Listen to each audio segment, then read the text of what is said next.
Hello and welcome to another anime lore and theory video. I'm Shergok, your host, and today we are going to take a closer look at why some of Ain Sul Goon's most loyal servants have actively chosen to defy his very orders. But before we are going to take a closer look at any of this, let me quickly thank my Patreons for supporting this channel, and say my thanks to all users of the YouTube thanks function for making one-time donations. Also, please note how the like button and the subscribe button glow when I say like or subscribe. And with that said, let's get to the topic at hand. Ain Sul Goon, the undead overlord of Nezarec, is considered literally to be infallible by the NPCs.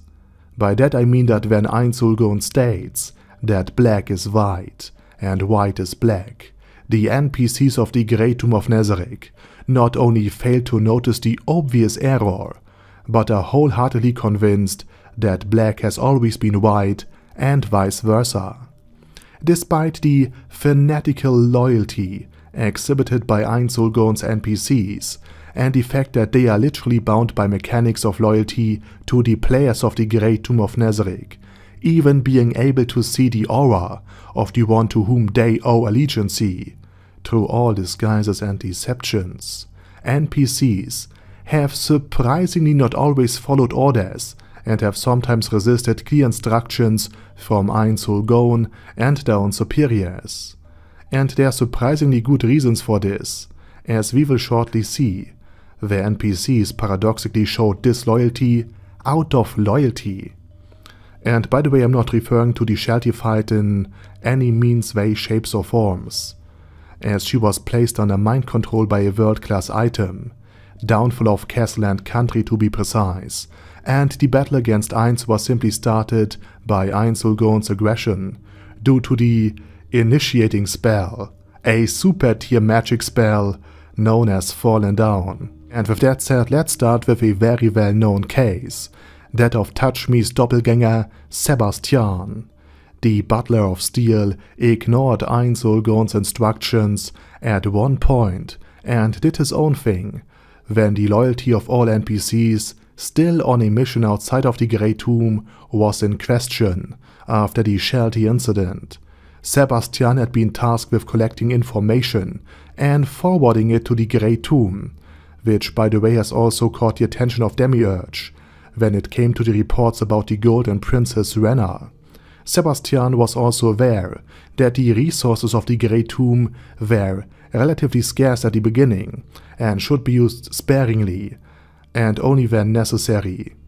Nevertheless, on his way back to his temporary home, he picked up a half-dead village girl named Tuare, and Solution Epsilon, who was also with Sebastian to play the role of a snobbish merchant's daughter, was far from thrilled. As she mentioned in the books and in the anime, Sebastian could have simply left this girl, who was in a really bad shape, at one of the temples, where healers could potentially take care of her, albeit not to the extent Sebastian could. Later, he ordered Solution to heal Tuare and to use a scroll of full healing, a scroll far beyond what Nezarec was capable of producing. As mentioned, this was just some random girl that Sebas picked up off the streets, and the resources were simply not worth it in the grand scheme of things by a long stretch, because there are millions of her type who would need help. And this is something even Nezarec could not afford to spend resources on. Furthermore, Solution Epsilon was also extremely suspicious of why Sebastian did such a thing and showed such patience and consideration for humans, people not originating from Nezarec, and why he wasted the resources of the Great Tomb, which were supposed to serve Ain Sul Goon, on this random human. And the reason behind it was quite simple. Sebastian showed loyalty to Touch Me, and just as Touch Me once helped Ain Sul Goon when he was literally beaten down, Sebastian did the same thing for the human girl Tuare, thus saving her. He essentially did what Touch Me would have done in this very situation. However, as mentioned, Solution Epsilon, However, as mentioned before, for Solution Epsilon, it looked like a betrayal. It seemed to her as if Sebastian now valued humans far more than Ainz and the Great Tomb of Nezarec. And the fact that Tuaro was allowed to stay in the house and act as a maid, taking care of the household, was also extremely suspicious to Solution. When she confronted Sebas about it, all she got was the response that the girl would go soon. But nothing happened afterwards. Hence Solution grew ever more suspicious and finally concluded that Sebastian had betrayed Ainz. Additionally, Sebastian found himself in a conflict with the Eight Fingers due to all of this. And again, he was supposed to discreetly gather information and not start an open war with the largest criminal syndicate in the whole nation. Therefore, the test of loyalty was crucial to gain clarity. Oh, and if Touch Me had been present, Sebas would probably have followed Touch Me's instincts to help others and defend Tuare, rather than attacking her. So Sebas would have, in this case, in a sense failed the test, because he would stay loyal to Touch Me over the orders of Ainz Ooal Gown.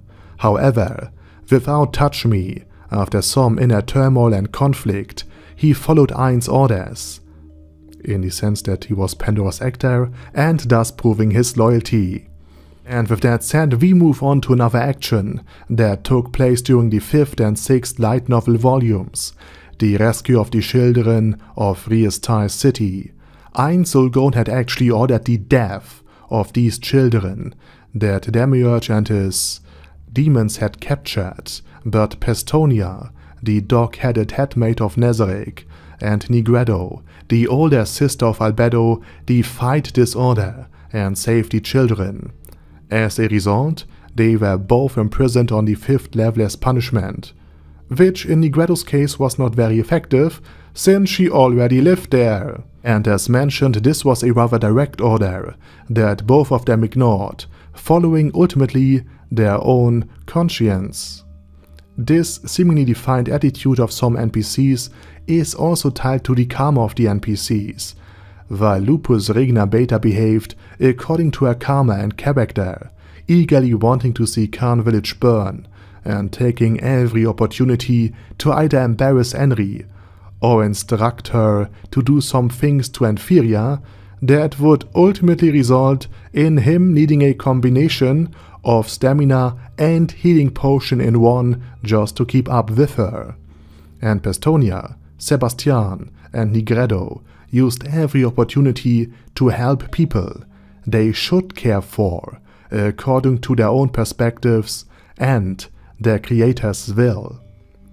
So in summary, even though Ainz Ooal Gown's orders are considered absolute, there is still an individual moral compass that NPCs sometimes have, and therefore sometimes they will do something against Ainz Ooal Gown's declared will. And finally, it can be said that Albedo follows a scheme to have Momonga, aka Ainz, all to herself. Presumably, her rescue team for the other supreme beings is in reality just a kill squad, meant to eliminate them before they can make contact with the Overlord.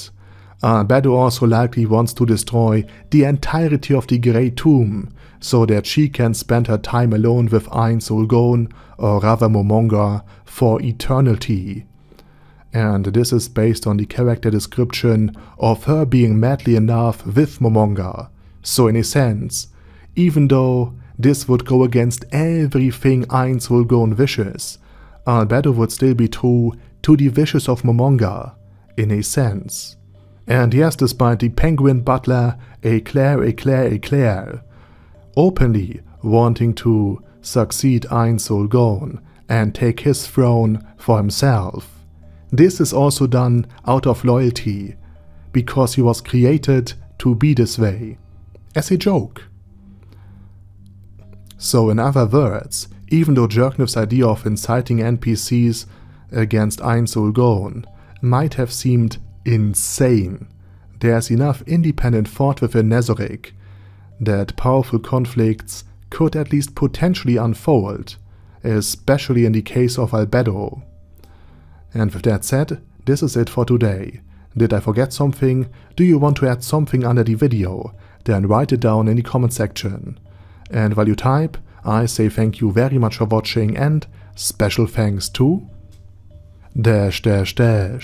Arder Daddy Arder, ASK, Bad Guy, Bad Burrito 316, Bezer, Ben C, Brandon D, Chrissy, Crowley0221, Sia, Crystal Prime, Dead Slime, Death is Mercy, Deathless Dragonlord, Demon Xenomorph 1987, Devin Downen, Ding Dong, Dragonlord Placido Saxophone, Duckwagon, Dunkler Krieger, Dystopia, Dystopia II, Enigmatic Unicorn, Phil Ralchivan, Guy with Dead Head, Hector Marino, Hoss, Huster, Jacob G, Jana B, Jason, J. Morris, Chromius, Kyle R, Lee K. Long,